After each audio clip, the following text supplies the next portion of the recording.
Welcome to the Mother-Daughter Empower podcast, a show that provides moms with the tips, tools, and resources that they need to raise the next generation of empowered girls. I'm your host, Tara Filto. Now let's get started. Very, very interesting one. We're talking about achieving success on your own terms, and you don't have to be perfect to be amazing. So without further ado, I'll leave the floor to you, Danielle. If you can start by telling us kind of how this came about and what do you coach and teach to our moms and daughters. Absolutely. Thanks, Tara. And thank you so much for having me. And hello, everyone. I'm so excited to be here. This is such a special topic to me, but such an important group. I have been blessed to have such an amazing mother who has been behind me my whole career and life and journey. So being a mother myself, this is so exciting for me to get to be a part of this. So I'll just kind of take you back a little bit of my story. I am a former Paralympic swimmer. I swam in 2 Paralympic Games. At the height of my career, I held 8 world records, 3 gold medals, silver medals, bronze medals. So I've been on every step of the podium. Amazing.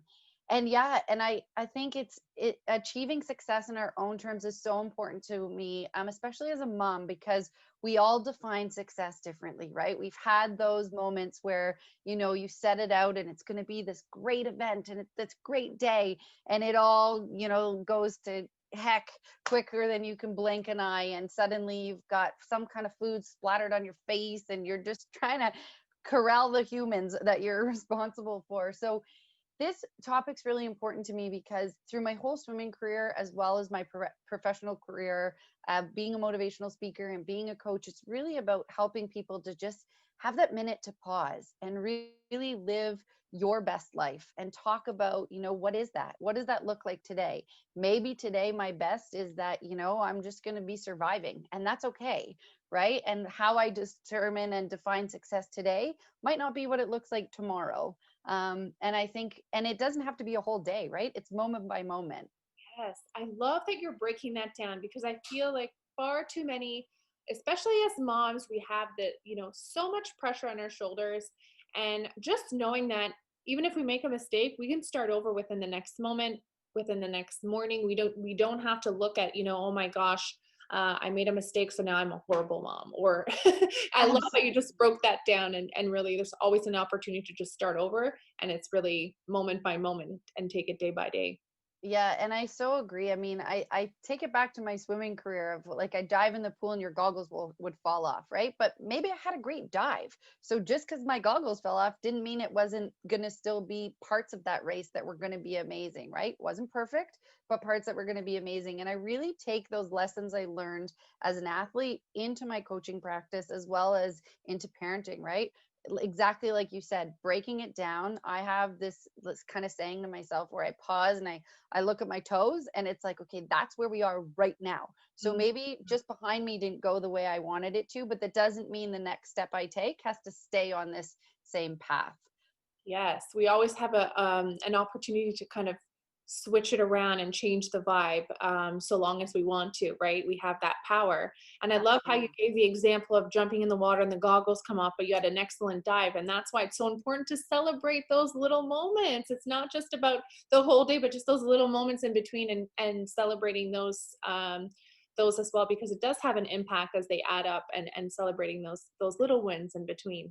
Absolutely. Absolutely. And I think it's so important for us as moms just to remember that. I mean, our daughters are so looking up to us to see, how are we going to handle situations, right? And I always try to, remember that of, take it to the outside playground when we had recess, and who knows what that will look like these days, but to when they're interacting and maybe that moment doesn't go exactly like they thought, right? It was going to go, and I can be that example to say, you know what, we can just change it up, right? We can change up that dance. And it's what I teach my kids all the time, right? Is that, you to change a dance, you got to change the steps, right? So we can teach them and do that together and really model that behavior.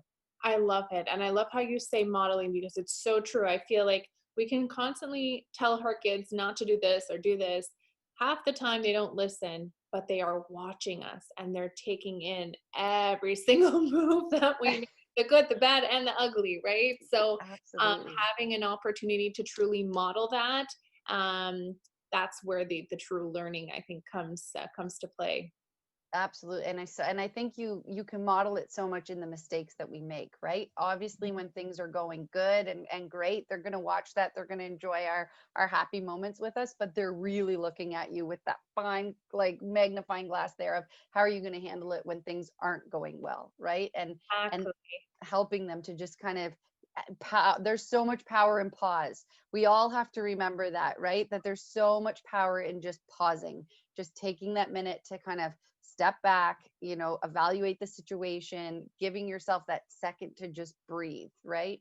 Yes, I love that. There's so much power in pause. I actually wrote that down as you said it. Yeah, I think, I mean, I know that this interview will be aired after, but I think that goes to say today here, at least in Ontario, is the first day back to school for a lot of students. And there's a lot of fear and anxiety around that. It's, again, the unknown, I think, but just taking a step back and evaluating how we react in front of our kids and how we're handling the situation.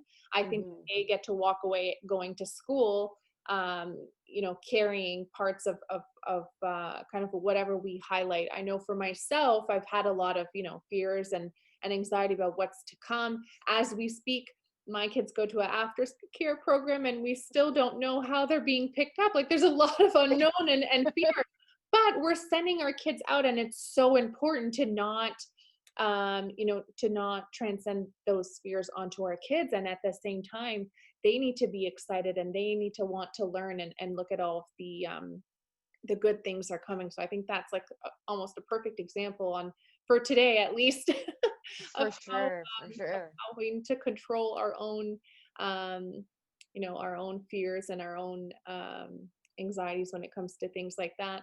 Do you have any examples that you could perhaps share when it comes to your kids and how you teach them how to take a step back and use that moment to kind of reflect?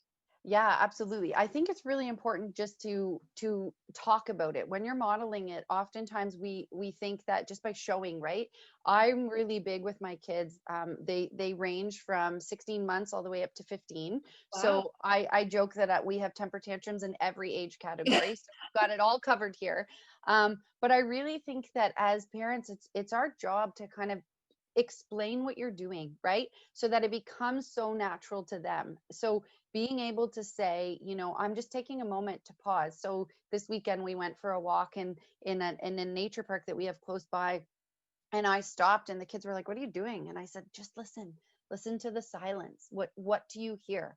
I'm taking a moment to just pause and to just listen, right? So that they can see, because it's not going to be natural to them, right? Hmm. New for me right now with the masks and the kids having to wear the masks is Yep. what is different about wearing your mask. Well, one of the things that kids will tell you is they can hear themselves breathing more and feel it more than when they didn't have a mask on. So what an amazing opportunity to say, well, then pause in that.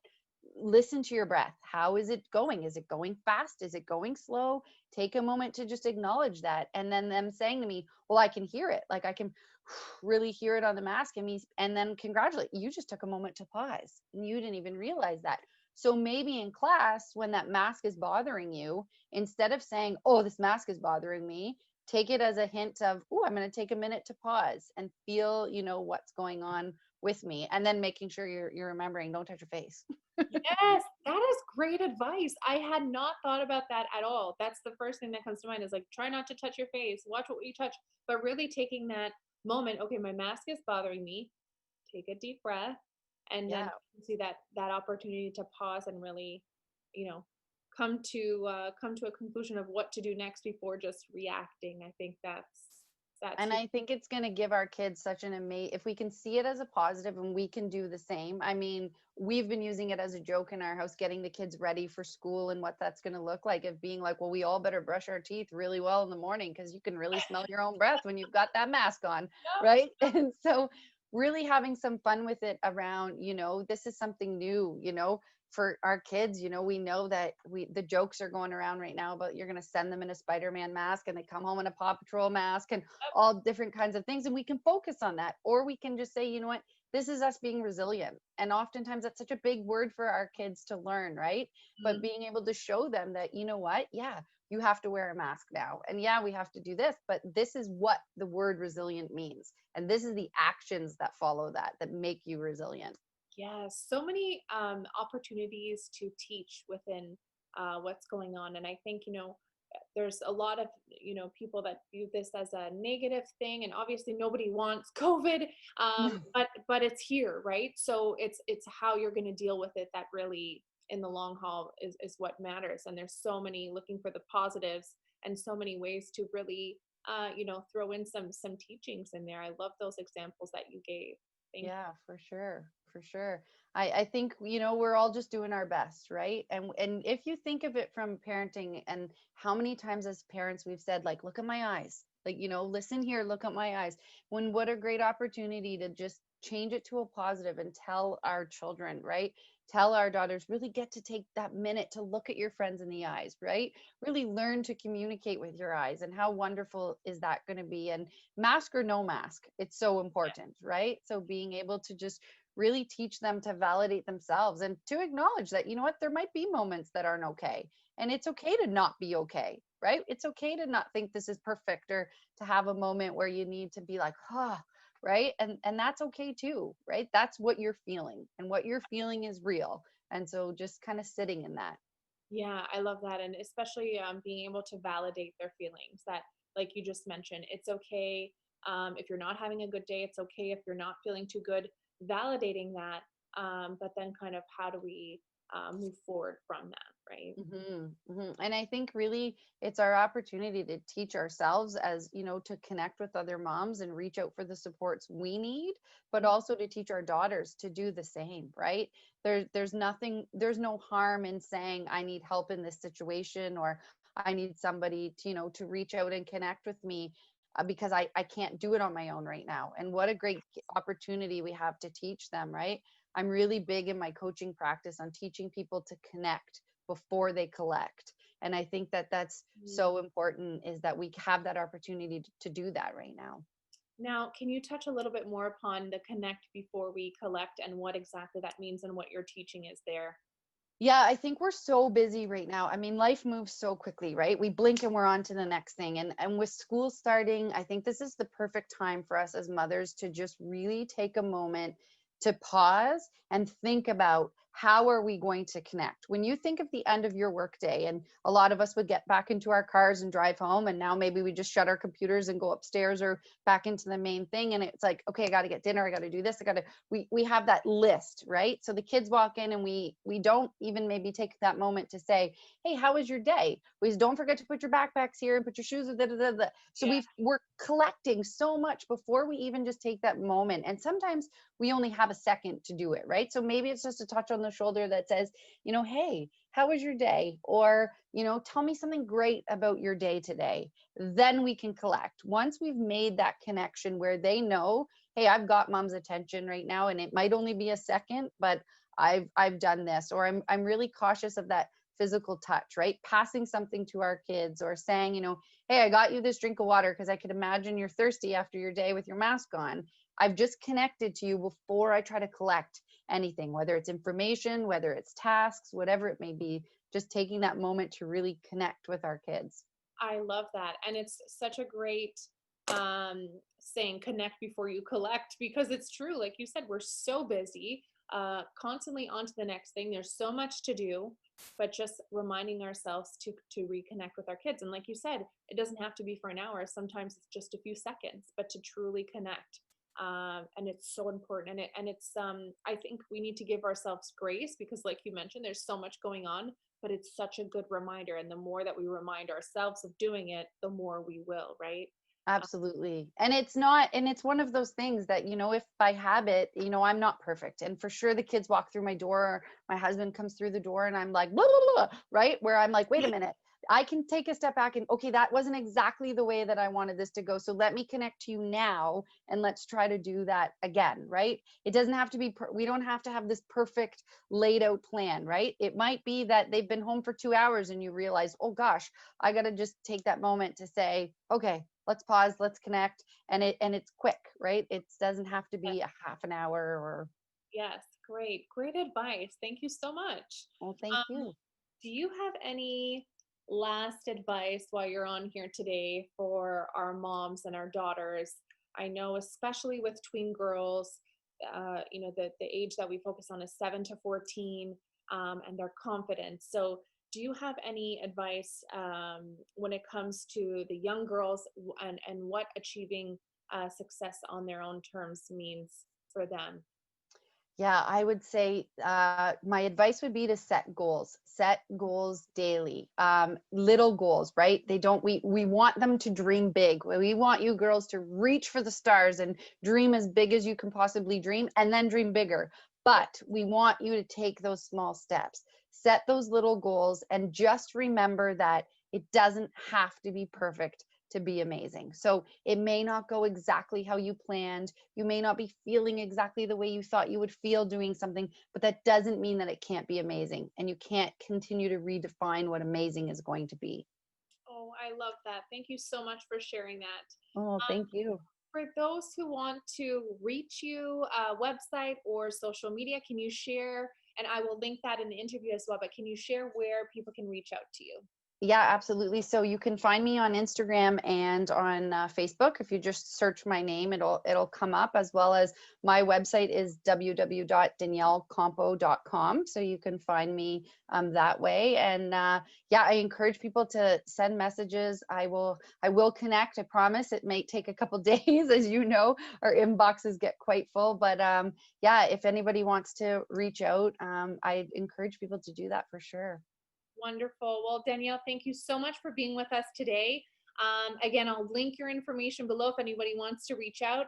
You shared some wonderful advice with us today, and we very much appreciate it. Well, thanks so much, Tara, and thank you, everyone, and enjoy our September as we move forward. Yes, absolutely. Thanks again. Thank you. Bye. Bye. Thank you so much for listening to today's show. Don't forget to sign up for our free monthly mother-daughter membership, which gives you instant access to our members-only Facebook group, monthly empowerment toolkit, and much more. Sign up today by visiting www.motherdaughterempower.ca. See you soon.